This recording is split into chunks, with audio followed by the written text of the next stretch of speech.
The Zorth Collective had studied Earth for decades before the harvest began.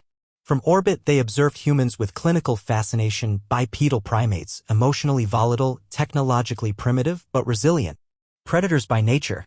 Hunters by history. Dangerous in packs. Still, the Zorth were confident. After all, they had conquered 214 worlds without loss. Their invasion fleets were precise. Their neuroshock rifles could disable a beast 10 times their size. To them, Earth was just another jungle planet waiting to be tamed. But they made one mistake. They landed in Texas. When the first Zorth drop pods touched down near a remote ranch, the locals didn't run. They didn't scream. They squinted at the sky, muttered something about damn government drones, and went back to fixing fences. One Zorth scout floated toward an old man on a porch. The translator activated. Surrender, primitive. You will be relocated for processing. The old man didn't move. He took a slow sip of coffee. Then he said, "Boy, you picked the wrong porch." 2 seconds later, the Zorth scout was in pieces. Not vaporized, shot.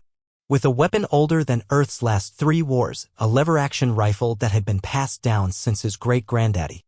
That's when the Zorth realized something was off. They checked their archives again. Deeper this time. They noticed a pattern.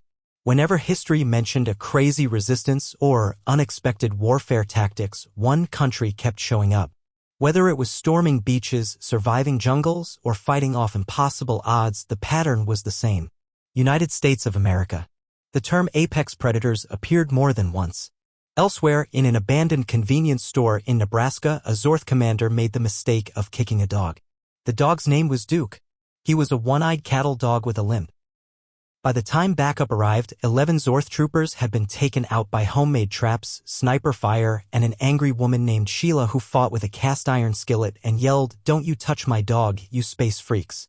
She was later joined by 3 local hunters, a retired Marine, and a 14-year-old gamer who hacked a Zorth battle mech using a Walmart laptop and duct tape.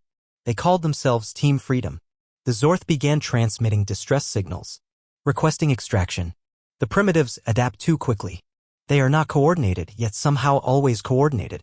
We neutralize one and 5 more appear. The central AI back at Zorth Command reviewed all reports. One stood out.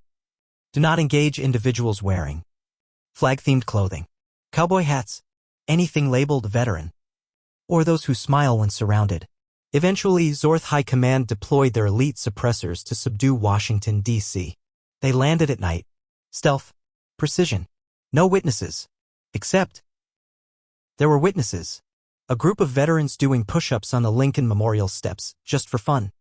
The Zorth commander approached. His scans showed unarmed targets. Then one of them stood up and grinned. "You boys lost?" he asked. What followed wasn't a battle. It was history repeating itself. Knives, hand-to-hand, improvised explosives. Even one guy throwing hot coffee as a weapon. They didn't fight fair because Americans don't do fair when defending their home. 2 days later, the Zorth left orbit. Not retreated, fled. Their final report was a warning to the rest of the galaxy. Avoid Earth, especially North America. Most humans are predators. But the ones who call themselves Americans, they are something else. They do not follow logic. They make jokes during firefights. They name their weapons. They do not fear death, they threaten it.